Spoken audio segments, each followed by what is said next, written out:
sense, they will, at the least suggestion, get spooked, go running and running and running and running, scared to death by something that has frightened them, until they drop from exhaustion, and that's when the predator pounces, chases them until they drop, and then he's got them. They go into a drink of water, and they get themselves all wet, they fall over, and they'll drown because they can't get themselves up without help when they fall. They depended completely upon that shepherd to help them find good pasture, because they'll walk into a field green with grass and decide they don't like it. And they won't eat, and they will starve to death before they will. The pasture has to be right, and the shepherd has to find the right pasture for that flock. And yet when the Lord separates the sheep from the goats, who are the ones that he looks at and says, "You are the righteous"? It's the sheep. Because if you have a king, you're willing to rely on him.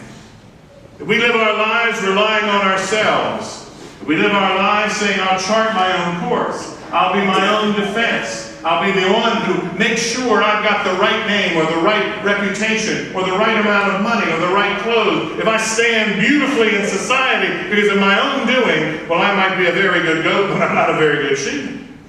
Those two said the same thing to the king when he came back. "When did we see you? If we had known it was you, well, my goodness gracious." And the goats were very honest. If we had seen you in the poor, if we had seen you in the prisoner, if we had seen you in the stranger, we would have acted, because it would have been in their best interest to do so. Sheep, on the other hand, said, "We didn't see you." But that wasn't all that was really important. We didn't see you, and we didn't need to see you to be you. We didn't need to see you to go forth and be Christ to those around us. We didn't need to see Christ in the poor, see Christ in the prisoner, see Christ in the stranger, to know that we were called to be Christ to them. Well, you have to have a king to have the guts to do that. We have a king really in our life. Christ is our king.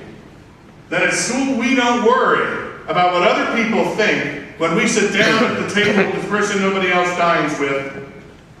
We don't worry about what people say, because we won't follow the norm of the class when it comes to drugs or alcohol or the parties that happen after the football game. We find ourselves in the company of a king who will watch us and help us and never leave us alone. We have courage to ask the people in our class what they believe. We don't mind being missionaries at 14 or 15. Have you been to church? Would you like to come to ours? Because we have the guts to say, "I've got someone that's not only watching my back, he's got my front and my sides and my feet and my head as well. Blessed be he." If we have a king, we go to the office and we're known to be different people. People look at us and they realize we don't participate in the racist talk, that we're not cynical like everybody else.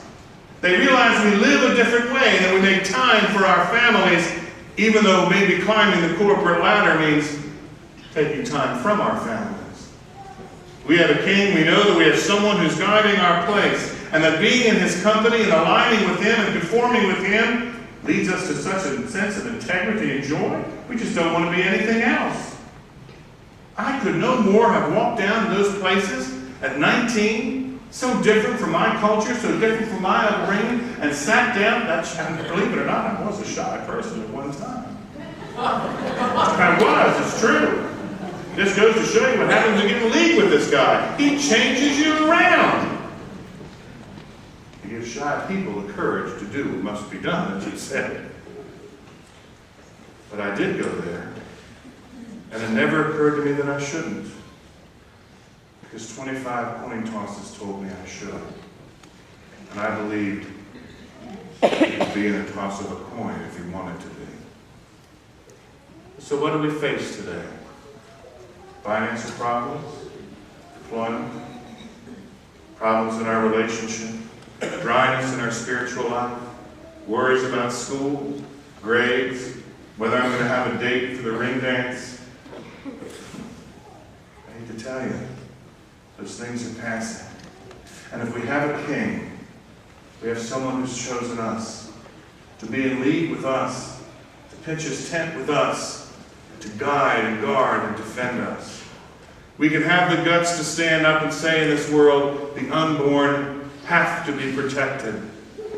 We can be a united voice as a Catholic family, saying that life in all of its forms, and all of its phases has a dignity that cannot be taken away. We don't have to worry about what people think, because we have a king who's got our back. We can stop the jokes at the office. We can stop the attacks at school. We can stand firm in our society and our group as people of integrity that sees chastity as a way of life and a virtue, and not something to be maligned and laughed at like it is on television. We are a people who have a king. We are a people who face suffering with an unbelievable insight that even suffering has meaning. And so euthanasia is absolutely out of the question for us. We have no idea what God is doing in the heart of someone who is going through that difficult and dangerous phase of their life. We only know we need to be with them. We know that we can stand with the lonely, that we can do the awkward thing like introduce ourselves to someone else, that we can ask a neighbor, have you ever been to church, would you like to come to mine, or a classmate. That we can fill our catechumenate process with those hungry for the Lord Jesus. Because we have a king.